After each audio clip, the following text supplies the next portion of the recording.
Selamat pagi Bapak Ibu, Saudara-saudari yang dikasihi Kristus. Mari kita mengawali hari baru dengan mendengarkan firman Tuhan yang diambil dari Injil Lukas pasal 10 ayat 1 sampai dengan 12. Tuhan bersamamu. Inilah Injil suci menurut Lukas.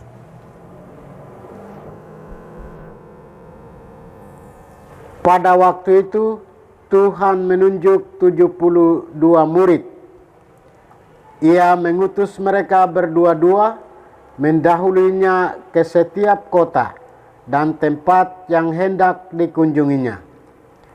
Berkatalah ia kepada mereka, "Tuaian banyak, tetapi pekerjanya sedikit. Sebab itu mintalah kepada Tuhan yang mempunyai tuaian, agar ia mengirimkan pekerja-pekerja ke tuaian itu. Pergilah, camkanlah, aku mengutus kalian seperti anak domba di tengah-tengah serigala. Janganlah membawa pundi-pundi atau bekal atau kasut, dan janganlah memberi salam kepada siapapun selama dalam perjalanan. Kalau memasuki suatu rumah, katakanlah lebih dahulu, damai sejahtera bagi rumah ini. Dan jika di situ ada orang yang layak menerima damai sejahtera, maka salammu itu akan tinggal padanya. Tetapi jika tidak, maka salammu kembali kepadamu. Tinggallah dalam rumah itu, makan dan minumlah apa yang diberikan orang kepadamu, sebab seorang pekerja patut mendapat upahnya. Janganlah berpindah-pindah rumah. Jika kalian masuk ke dalam sebuah kota dan diterima di situ, makanlah apa yang dihidangkan kepadamu, dan sembuhkanlah orang-orang sakit yang ada di situ. Dan katakanlah kepada mereka, kerajaan Allah sudah dekat padamu.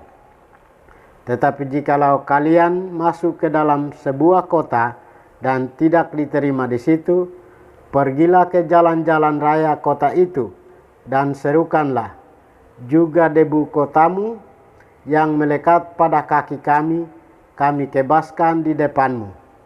Tetapi ketahuilah ini, kerajaan Allah sudah dekat.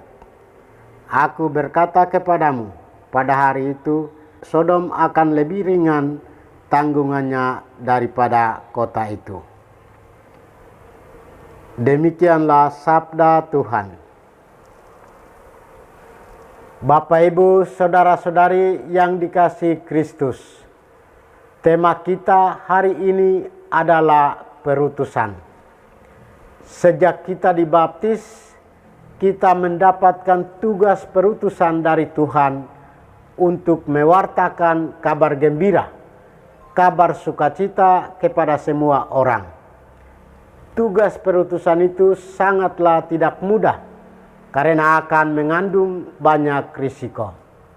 Sebab menjalankan perutusan untuk mewartakan yang benar terkadang sangat berat, karena kita akan berhadapan dengan pelbagai tantangan dan kesulitan. Apalagi kita masuk ke dalam dunia kehidupan yang keras dan tidak menerima Tuhan Yesus, atau orang yang hidupnya mengandalkan kekuatan magis dan kekuatan lainnya. Yang jelas, kalau kita membawa warta sukacita kepada mereka yang seperti itu, kita akan ditolak, tidak dipedulikan, dikucilkan, bahkan diusir. Dalam Injil hari ini, Yesus mengutus 70 murid berdua-dua untuk pergi ke kota-kota di mana Yesus akan mengunjunginya. Sebelum mengutus para muridnya, Yesus mengajarkan dan memberikan pemahaman kepada mereka bahwa untuk menjadi pengikutnya sangatlah berat karena akan memikul banyak tantangan. Dengan menghadapi berbagai tantangan itu, akan banyak orang yang tinggalkan jalan panggilan ini. Maka ia berkata kepada mereka, "Tuaian memang banyak, tetapi pekerja sedikit." Kata-kata Tuhan Yesus kepada ke-70 murid yang diutus ini membuka kesadaran mereka bahwa jauh di dalam hati banyak orang ada kerinduan akan keselamatan dari Allah. Kerinduan terdalam dari orang yang merasakan tidak terperhatikan, yang tenggelam dalam mengusahakan kehidupan sehari-hari, yang menderita, yang kesepian, dan yang hidup dalam dosa. Perutusan ke-70 murid memang tidak mudah. Yesus menegaskan bahwa mereka diutus ke tempat-tempat yang berisiko dan berbahaya. "Pergilah, sesungguhnya aku mengutus kamu seperti anak domba ke tengah-tengah serigala."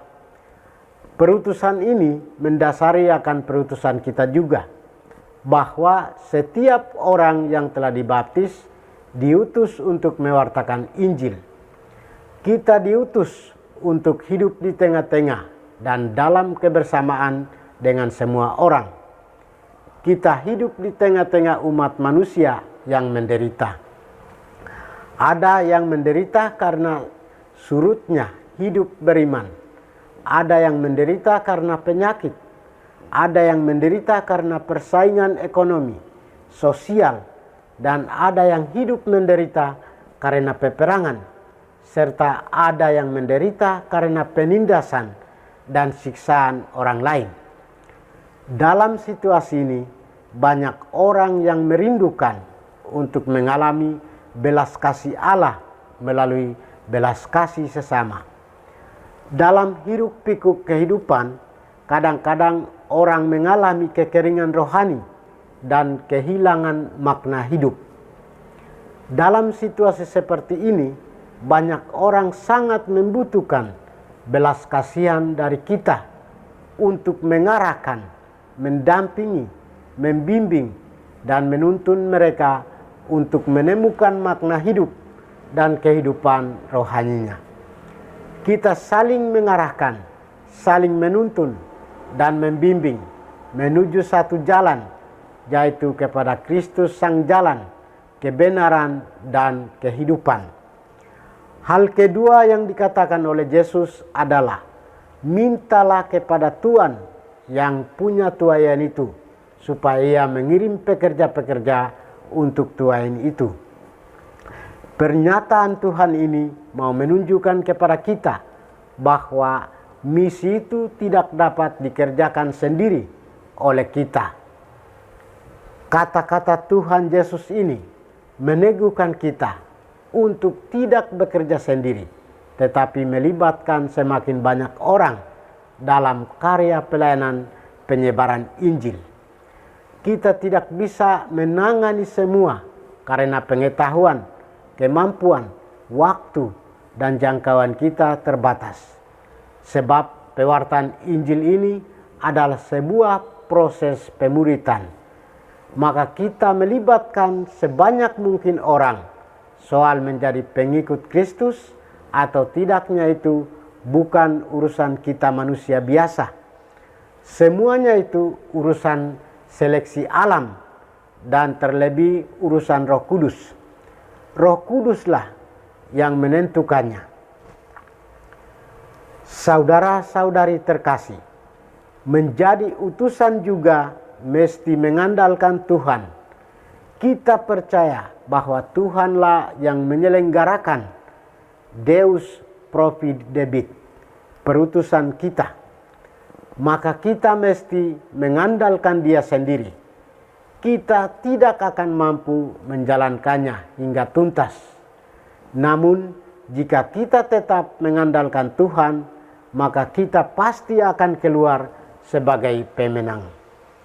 Santo Gregorius Agung pernah menulis, Tuhan kita mengikuti mereka yang mewartakan Dia, karena pewartaan itu meratakan jalan, dan kemudian Tuhan sendiri datang bersemayam di hati kita. Sebagai orang yang diutus, kita pun harus berani menapaki jalan pengorbanan sebagai jalan menuju penebusan. Kita harus siap menanggung banyak penderitaan di mata manusia. Maka kita mesti memiliki iman yang kuat, memiliki mental yang kuat, memiliki akal yang sehat, dan tekad serta keberanian yang kuat. Walau menjalankan tugas perutusan secara benar terkadang sangat berat, karena akan berhadapan dengan pelbagai tantangan dan kesulitan. Tidak jarang kita tidak dipedulikan, dikucilkan, ditolak, bahkan diusir. Marilah menyadari tugas perutusan kita. Kita diutus seperti domba ke tengah serigala. Namun percayalah, Dia yang mengutus kita akan selalu menyertai. Dialah yang akan selalu menopang dan menemani serta menaungi dengan Roh Kudus. Dan percayalah pula bahwa banyak sesama saudara yang menopang perutusan kita. Tuhan memberkati kita. Marilah kita berdoa. Tuhan, pagi ini kembali kami naikkan syukur dan permohonan. Terima kasih sudah menjaga kami saat tidur maupun bangun. Terima kasih untuk udara sejuk dan segar pagi ini. Bukalah mata hati kami, mampukan kami memandang kemurahan dan karya-Mu, serta memuji dan memuliakan-Mu melalui pekerjaan dan pelayanan kami hari ini. Bimbinglah kami selalu untuk menyadari kesalahan kami dan bertobat, sehingga kami sungguh rendah hati, mau membuka hati, dan siap menerima rahmat-Mu yang tinggal dalam hati kami. Kristus terang dunia, berkatilah keluarga kami, jadikanlah kami alat kasih-Mu, dan pantaskanlah kami menjadi hamba-Mu yang setia. Demi Kristus Tuhan dan pengantara kami. Tuhan bersamamu. Semoga kita sekalian, orang-orang yang kita kasih dan doakan, seluruh aktivitas kita hari ini dilindungi, dibimbing, dan diberkati oleh berkat Allah yang Maha Kuasa. Dalam nama Bapa dan Putra dan Roh Kudus. Amin.